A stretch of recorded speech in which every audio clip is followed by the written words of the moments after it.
How to trade Forex on OANDA. First of all, open your browser and make sure you are logged into your OANDA trading account. Once you are logged in, you will be taken on the trading dashboard where you can access a variety of currency pairs like Euro or USD, GBP or USD, USD or JPY, and more. To start trading, select the Forex pair you want to trade. When you click on it, the new order window will appear.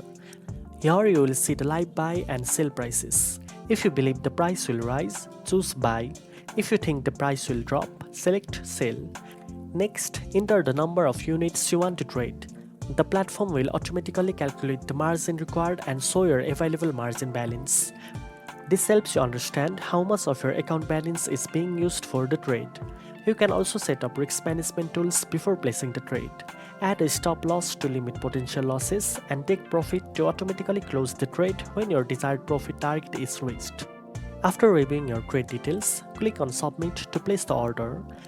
Your trade will now be active and you can monitor its progress under the Trades tab.